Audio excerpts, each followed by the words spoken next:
Assalamualaikum warahmatullahi wabarakatuh. Alhamdulillahirabbil alamin wa bihi nasta'inu ala umuri dunya waddin wassalatu wassalamu ala asyrafil anbiya'i wal mursalin wa ala alihi washabihi ajmain amma ba'd. Baik, Bapak Ibu semua, sekarang memasuki pada materi tentang regulasi tentang jaminan produk halal, terutama mengenai keberadaan Bapak Ibu semua nanti sebagai pendamping PPH.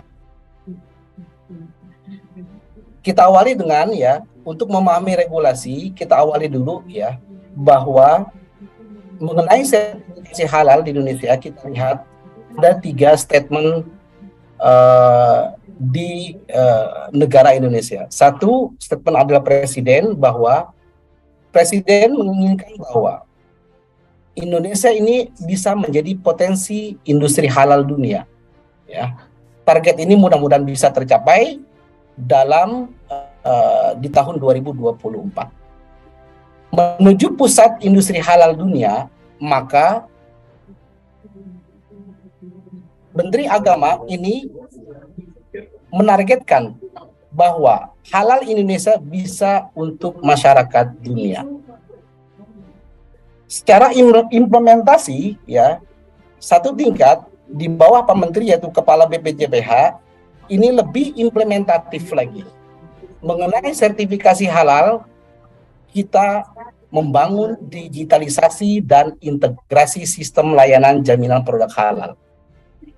Yang kedua, yaitu memberikan kemudahan, memberikan kemudahan ini dengan 2 pola, biaya murah, waktu yang lebih singkat.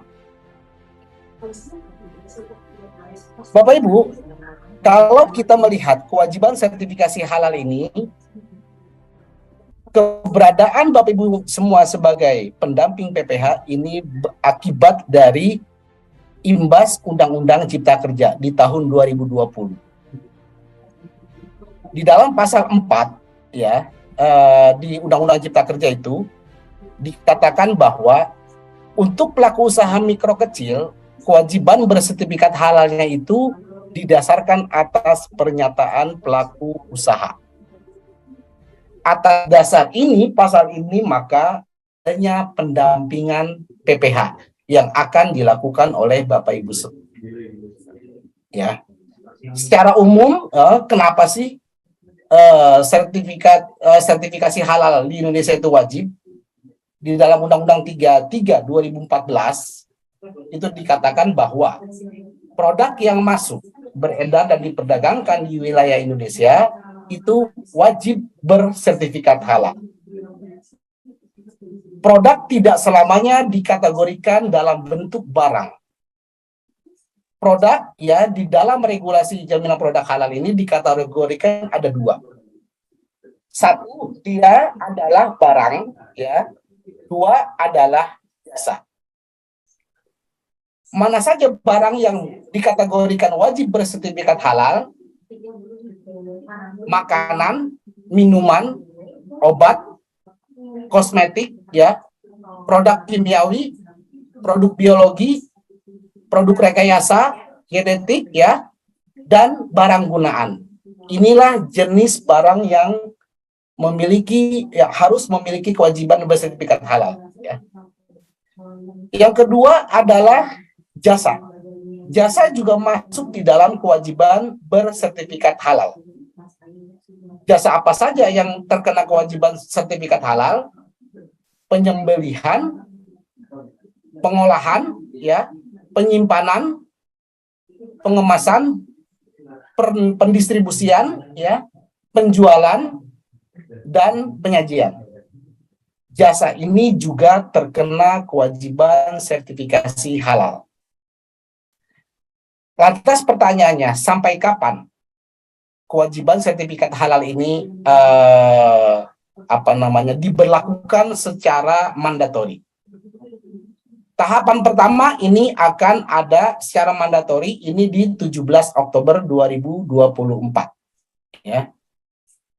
dia akan habis secara mandatori, dia akan mulai diberlakukan secara full ya, itu untuk makanan ya, minuman, bahan baku ya, dan hasil sembelihan ya. Itu kira ya tahapan pertama. Lanjut ya adalah yang akan habis itu di tahapan-tahapan selanjutnya dari mulai di 2026. Ini akan habis mandatori untuk obat tradisional, obat kuasi, suplemen kesehatan ya. Obat bebas dan obat bebas terbatas ini sampai 2029, obat keras ya, psikotropika ini sampai dengan 2023, 2034 maaf ya. Untuk kimiawi dan produk rekayasa genetik dia selesai di 2026. Penggunaan ini nanti klasifikasi ya dari mulai 2026 sampai dengan 2034 ya. Inilah tahapan-tahapan yang di dalam PP 39 2021 ya, tahapan-tahapan yang kira-kira kalau bisa kita katakan akan selesai masa toleransinya ya untuk pengajuan sertifikasi halal. Kemudian bagaimana cara mengimplementasikan sertifikat halal di Indonesia? Satu ya, dia ada dinaungi oleh undang-undang. Undang-undang ini ada dua yang cukup paling tinggi ya kalau di negara kita setelah undang-undang dasar. Ini adalah Undang-Undang Nomor 33 tahun 2014. Ditambah ya di 2020 itu adalah ada beberapa perubahan untuk memberikan kemudahan pelaku usaha, yaitu Undang-Undang Nomor 11 tahun 2020 tentang cipta kerja. Undang-Undang Cipta Kerja inilah yang menyebabkan lahirnya pendamping PPH. Sebelumnya tidak ada. Ya. Kalau kita rinci apa saja kemudahan yang diberikan dengan Undang-Undang Cipta Kerja, ya. Satu adalah tadi ya, kemudahan bagi pelaku usaha mikro kecil dalam memenuhi kewajiban sertifikat halal. Dia cukup dengan pernyataan pelaku usaha, ya. Ini sangat erat kaitannya dengan keberadaan Bapak Ibu semua pendamping PPH, yaitu adanya pendampingan PPH ini merupakan peserta masyarakat, ya. Jadi peserta masyarakat adanya pendampingan PPH ini yang menyebabkan ya adanya norma untuk yang pelaku usaha UMK itu sertifikasi halalnya itu harus melalui pendampingan. Ya. Kemudian kemudahan yang kedua adalah tentang penghapusan kewenangan MUI di dalam pelaksanaan sertifikasi audit halal ya, dan akreditasi LPH. Jadi kalau sebelumnya ini ada kewenangan MUI di dalam sertifikasi audit dan akreditasi LPH. Sekarang dengan Undang-Undang Cipta Kerja itu tidak ada. Jadi MUI hanya dalam penetapan kehalalan produk. Kemudahan yang selanjutnya di dalam Undang-Undang Cipta Kerja adalah pemberian kemudahan ya halal bagi pelaku UMK. Ya, satu dia melalui pernyataan halal sertifikasinya.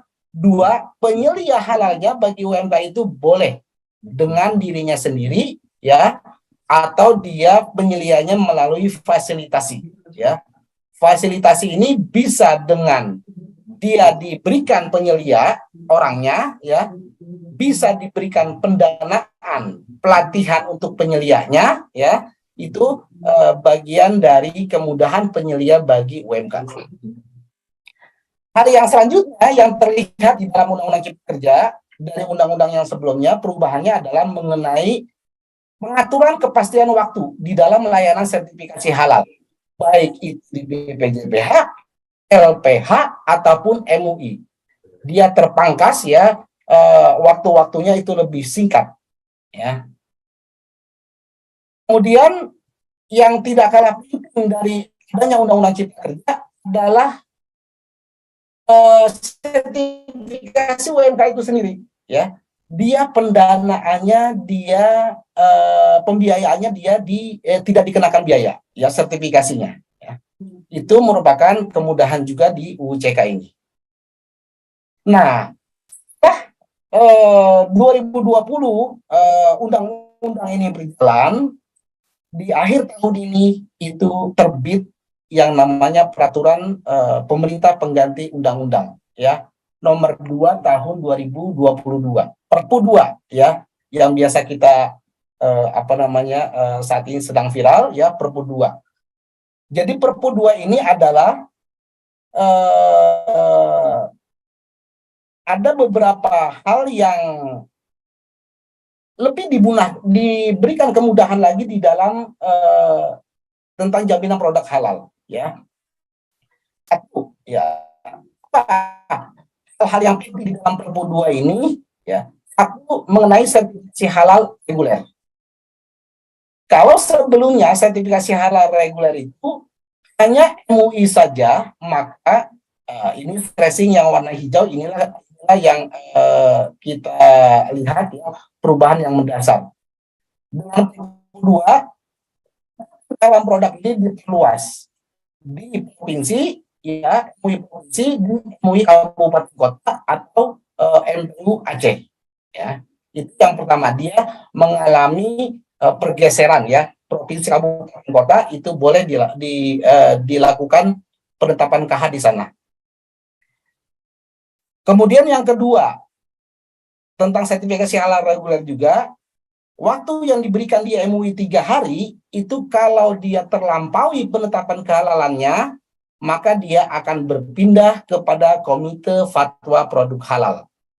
Sama di dalam Perpu ini juga, untuk memberikan kepastian, ya, kepada pelaku usaha, dia juga diberikan waktu, ya. Komite harus menetapkan kehalalan produk itu 2 hari kerja, ya. Jadi 2 hari untuk yang sertifikasi halal reguler. Ya. Jadi adanya komite di sertifikasi halal reguler. Yang kedua adalah di dalam sertifikasi halal yang self declare, ya. Kalau dulu sebelum Perpu 2 itu penetapan KH seluruhnya itu oleh MUI. Nah, sekarang untuk yang di Perpu 2 sertifikasi halal dengan yang self declare, penetapan KH-nya itu dilakukan seluruhnya oleh Komite Fatwa Produk Halal, ya. SLA-nya dia 1 hari, berbeda dengan yang reguler. Kalau yang reguler komite diberikan 2 hari, ya. Kalau yang self declare dia hanya 1 hari, ya. Ini adalah hal yang buat melihat di perubahan Perpu. Hal yang ketiga, ya, adalah adanya tadi Komite Fatwa Produk Halal. Perpu 2 ini mengatur siapa sih Komite Fatwa Produk Halal, ya. Dia adalah komite yang dibentuk dan bertanggung jawab kepada menteri. Unsurnya ada 2, Bapak Ibu semua, ada ulama dan akademisi, ya. Nah, salah satu pasal di dalam Perpu 2 ini, sebelum Komite Fatwa Produk Halal itu, ya, 1 tahun setelah Perpu ditetapkan, pemerintah melaksanakan tugas Komite Fatwa Produk Halal ini. Nah, kita sedang lakukan, ini akan diterbitkan pelaksana tugas Komite Fatwa Produk Halal, PLT, ya, PLT Komite Fatwa Produk Halal. Sebelum bentuknya Komite Fatwa Produk Halal definitif, ya. Ada hal juga tadi yang lewat, ya, di dalam Perpu 2 ini mengenai waktu pendampingan. Kalau sebelumnya itu belum pernah terungkap, ya, berapa hari sih pendamping itu melakukan pendampingan. Sekarang diberikan kejelasan SLA-nya. Kalau di reguler LPH pemeriksaan oleh auditor itu 15 hari, maka si pendamping untuk yang self declare ini diberikan waktu, ya, 10 hari, ya. Beda 5 hari dengan yang reguler. Selanjutnya, perubahan yang terlihat di dalam Perpu 2 terkait jaminan produk halal dalam mengenai masa berlaku sertifikat halal. Sebelumnya itu norma masa berlaku sertifikat halal adalah 4 tahun. Sekarang dengan Perpu 2, masa berlaku sertifikat halal itu diberikan sejak diterbitkan oleh BPJPH. Nah, dia berlaku terus-menerus kecuali ya dia terdapat perubahan komposisi bahan atau PPH. Kalau terjadi itu, maka wajib ya melakukan pembaharuan sertifikat halalnya. Ya, yang terakhir yang terlihat di dalam Perpu 2 ini adalah mengenai adanya kewajiban aktor-aktor inti terkait layanan sertifikasi halal menggunakan layanan berbasis sistem elektronik. Baik untuk BPJPH-nya, LPH-nya, proses di BPJPH, LPH, MUI, Komite Fatwa Produk Halal, dan pendamping BPH ini wajib menggunakan sistem elektronik ya terintegrasi. Siapa yang mengelola? Itu adalah BPJPH. Ya. Inilah ya hal-hal yang baru di dalam Perpu 2. Lanjut, sekarang adalah untuk kepentingan pengetahuan Bapak Ibu semua, kalau nanti selesai ya lulus dalam pelatihan pendamping PPH ini. Ada beberapa keputusan yang dilahirkan dari undang-undang tadi ya, dari mulai peraturan pemerintah sampai dengan keputusan Kepala BPJPH nomor 88. Ini nomor 88 ini adalah tentang bagaimana si pelaku usaha mencantumkan label halal setelah mendapat sertifikat halal ya. Dari sekian banyak regulasi implementasi sertifikasi halal yang perlu Bapak Ibu semua agak baca lah ya nanti. Ini kira-kira hal-hal yang penting harus Bapak Ibu punya minimal dalam soft copy adalah satu ya, mengenai PP 39/2021 tentang penyelenggaraan jaminan produk halal. Yang kedua adalah PMA nomor 20 tahun 2021 ini khusus ya bagaimana nanti sertifikasi halal bagi pelaku UMK. Ini yang nanti Bapak Ibu semua akan sebagai pendamping ya, dasar kerjanya ya adalah ini PMA 20 ya. PMA 20 2021.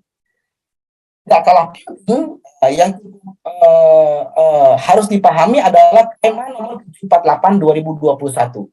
Ini adalah jenis produk apa saja sih yang wajib bersertifikat halal. Nah, ini 748. PMA 1360 ini bicara sebaliknya.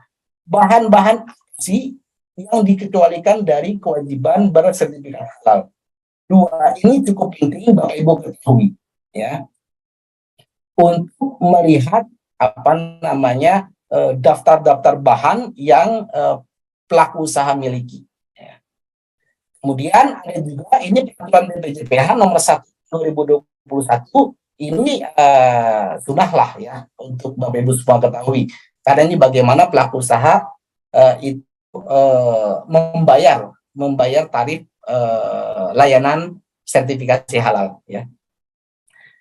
Lanjut, ini yang cukup penting juga keputusan Kepala BPJPH nomor 57 tahun 2021 ya. Ini adalah kriteria umum tentang sistem jaminan produk halal. Nomor sama dengan nomor yang sama lahir di tahun 2022, 57 tahun 2022. Kalau 57 2021 ini adalah rumus-rumus umum ya tentang kriteria sistem jaminan produk halal. Lebih implementatif lagi untuk kemudahan pelaku usaha itu dibuat keputusan Kepala BPJPH 57 juga tahun 2022. Ini adalah mengenai manual BPH ya untuk sertifikasi halal dengan pernyataan pelaku usaha ya. Declare. Kalau ini 141 ya ini juga sama lah pengetahuan tambahan lah ya. Berapa sih tarif sertifikasi halal di Indonesia? Ini ada di 141 tahun 2020. Kalau kita lihat sekarang adalah pengetahuan tentang jenis layanan sertifikasi halal itu ada dua ya. Ada yang melalui jalur reguler, ada yang safe declare. Ini yang harapan kita bisa disampaikan kepada pendamping ya, kepada masyarakat umumnya ya. Ini adalah bahwa kalau masyarakat ingin mengajukan sertifikasi halal ada dua jalur ya. Bagaimana sih kalau gambar faktor di dalam dua jalur itu kita lihat di sini. Kalau dia jalurnya reguler, maka yang melakukan pemeriksaan lembaganya namanya lembaga pemeriksa halal. Orang yang turun adalah nanti auditor halal untuk jalur yang reguler. Kalau yang saya declare ini yang turun ke pelaku usaha adalah lembaganya lembaga pendampingan PPH ya, orangnya namanya pendamping PPH. Bapak Ibu semua berada pada ini ya, pendamping PPH. Jadi di bawah pendamping dan auditor ini ada aktor yang namanya penyelia. Penyelia lah ini yang berhadapan dengan pendamping PPH. Kalau jalur yang sertifikat berhadapan dengan auditor apabila dia pelaku usaha jalur reguler ya. Kemudahan yang diberikan untuk pelaku usaha UMK, penyelianya boleh dengan dirinya sendiri, para pelaku usahanya ya. Di atas ini utama adalah BPJPH ya. Pelaku usaha bermohon melalui BPJPH, kemudian dia akan turun dilakukan pemeriksaan oleh pendamping, hasilnya difatwakan oleh MUI, maaf ya, ini ada komite nanti kalau saya pikir kemudian hasil penetapan KH-nya disampaikan kepada BPJPH untuk diterbitkan sertifikat halal. Ini kira-kira gambaran akta inti di dalam layanan sertifikasi halal. Ya. Lanjut ya, skemanya sama ya sebetulnya BPJPH, LP3H berada dan Bapak Ibu nanti berada di LP3H. Kemudian ada komite MUI ya untuk yang maaf ya untuk yang reguler. Kalau yang sertifikat ini hanya komite. Nah, kalau kita tarik secara umum ketentuan pelaku usaha yang akan Bapak Ibu kunjungi nanti melakukan verifikasi apa sih ketentuan-ketentuan si pelaku usahanya ya. Satu ya, produk yang dihasilkan oleh pelaku UMK tadi ya wajib bersertifikat halal. Caranya dia adalah didasarkan atas pernyataan pelaku usaha ya. Pernyataan halal pelaku usaha. Bagaimana pernyataan pelaku usaha itu dibentuk ya? Pernyataan pelaku usaha ini dia berdasarkan standar halal yang ditetapkan oleh BPJPH ya. Ini termen di dalam keputusan BPJPH nomor 57 tahun 2021 di kriteria SJPH. Kriteria SJPH itu dia sudah memuat ya standar halal yang paling sedikit dari atas dua tadi ini sudah memuat substansi ini. Adanya kehalalan produk, bahan-bahan yang digunakan, kemudian adanya PPH, proses produk halal. Kemudian dari dokumen-dokumen ini yang ada di pernyataan pelaku usaha, bahan yang digunakan ataupun PPH ini dilakukan pendampingan oleh Bapak Ibu semua nanti. Ya. Lanjut ya, sekarang adalah pendampingan PPH. Ini kalau di kita yang biasa kita dengar adalah ini lembaga pendamping PPH ya. Siapa sih yang dapat menjadi lembaga pendamping PPH? Yaitu ya ormas, lembaga keagamaan Islam atau perguruan tinggi. Ini memiliki orang ya, namanya adalah pendamping PPH ya. Bapak Ibu semua inilah sebagai pendamping PPH. Lanjut, bagaimana sih? Nah, nanti kalau Bapak Ibu semua mau turun itu harus ditunjuk ya. Lembaga pendamping PPH itu harus menunjuk pendamping PPH-nya. Apa sih syarat orang untuk menjadi pendamping PPH? Ini adalah bisa kita katakan peluang baru ya, peluang kerja baru terkait halal, ya, yaitu pendamping PPH. Ini bisa diampuh oleh masyarakat Indonesia. Apa sih persyaratannya? Satu, dia WNI, kemudian dua, Islam, ya, memiliki wawasan luas dan memahami syariat mengenai Islam produk, ya. Ini bisa didapat dari bentuk dokumennya, ya, bisa didapat dari sertifikat kelulusan nanti, ya. Yang terakhir adalah syaratnya adalah lulus, ya, memiliki sertifikat pelatihan pendamping PPH. Lanjut sekarang, siapa yang berhak melakukan pelatihan pendamping? Ya. Satu adalah BPJPH, yang kedua adalah Ormas Kemasyarakatan Islam atau lembaga keagamaan Islam atau perguruan tinggi, atau juga bisa instansi pemerintah. Ya. Saat ini Bapak Ibu semua berada pada pelatihan yang dilaksanakan oleh BPJPH. Tentu saja, ya, pelatihan PPH itu dilaksanakan sesuai dengan standar kurikulum, ya, materinya, ya, kemudian tenaga pengajarnya, ya, itu sesuai dengan yang ditetapkan oleh BPJPH. Ya. Kemudian setelah pelatihan pendamping, ini sertifikat tanda kelulusan itu nanti diterbitkan paling lama 5 hari kerja sejak dinyatakan lulus. Ya. Lanjut, ini pengetahuan juga bagi Bapak Ibu semua, di dalam Perpu 2 Undang-Undang 3, pasal mana sih yang mengatakan tentang keberadaan UMK ini melalui pernyataan halal? Dia berada di pasal 48 angka 20. Ya. Ini yang berwarna merah, inilah stressing, ya, keberadaan mudahan bagi pelaku usaha UMK di dalam UCK ataupun Perpu. Ya. Yang kedua adalah pernyataan halalnya, ya. Yang kedua adalah mengenai pembiayaannya, dia tidak dikenakan biaya. Ada di pasal 48. Di mana lagi kita bisa lihat dasarnya adalah di PP 39 2021. Pasalnya ada di pasal 79. Inilah, ya, keberadaan UMK, kemudahan UMK di dalam regulasi-regulasinya, ya. Ini di PP 39 pasal 79. Kriterianya, ya, adalah produk yang tidak beresiko atau menggunakan bahan yang sudah dipastikan kehalalannya, PPH-nya sudah dipastikan kehalalannya dan sederhana, ya. Inilah kriteria untuk bisa melalui jalur safety clear. Di mana lagi kita bisa temukan pasalnya di PP 39 pasal 81, ya, mengenai pembiayaan, ya, tidak dikenai biaya dengan mempertimbangkan kemampuan keuangan negara. Kalau tadi pembiayaan itu ada di atas PP di Perpu, sekarang dia diturunkan di dalam pasal PP pasal 81. Ditambahkan, ya, itu asalnya dari mana pembiayaan, ya.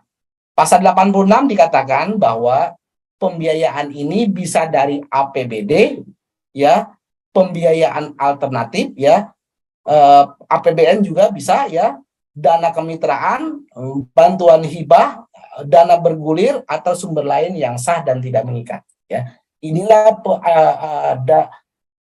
sumber-sumber pembiayaan untuk sertifikasi halal dengan pernyataan pelaku usaha safety clear. Lanjut, di PMA 20 juga, iya, ada di pasal 1, ya, bahwa pemenuhan persyaratan pernyataan produk ini dilakukan melalui pendampingan, ya, melalui Bapak Ibu semua, ya, ke pelaku usaha melakukan pendampingan. Inilah apa namanya syarat implementasinya, ya. Kemudian juga di pasal 5, ya, di PMA 20, ya. Ini sebetulnya sama, ya, materi-materinya, tapi keberadaannya dia berada di PMA, yang satu adalah berada di PP, ya. Di PP 39 di pasal 80 juga sama, ya, tentang siapa saja yang menjadi lembaga pendamping PPH, ya. Lanjut, ini adalah tentang pembiayaan sertifikasi halal yang dengan pernyataan pelaku usaha self declare. Itu ditetapkan ya adalah 230.000. Komponennya ini ya sudah di konstruksikan, 25.000 untuk pendaftaran, 25.000 untuk lembaga pendampingnya ya. Untuk Bapak Ibu semua ya, itu yang terbanyak dari 230, yaitu 150.000 ya, 30 adalah untuk penetapan hak ya. Baik, tadi ya saya sudah katakan ada nomor yang ganda ya, nomor 57, satu di tahun 2021, norma-norma umum sistem jaminan produk halal. Yang kedua adalah ini 57 tahun 2022 dalam tentang manual SJPH ya. Baik, Ibu semua, kira-kira itulah tadi norma-norma regulasi ya tentang sertifikasi halal melalui pernyataan pelaku usaha. Mudah-mudahan nanti bisa dilihat kembali dari mulai keberadaan di tingkat undang-undang ya, peraturan pemerintah, peraturan Menteri Agama, sampai dengan keputusan Kepala BPJPH. Bisa dilihat kembali ya di ulang-ulang ya untuk menajamkan pemahaman Bapak Ibu semua jika nanti turun ke lapangan. Baik, kira-kira itulah ya pemaparan tentang regulasi jaminan produk halal. Mohon maaf apabila ada yang salah ataupun kurang dari penyampaian. Sekian. Assalamualaikum warahmatullahi wabarakatuh.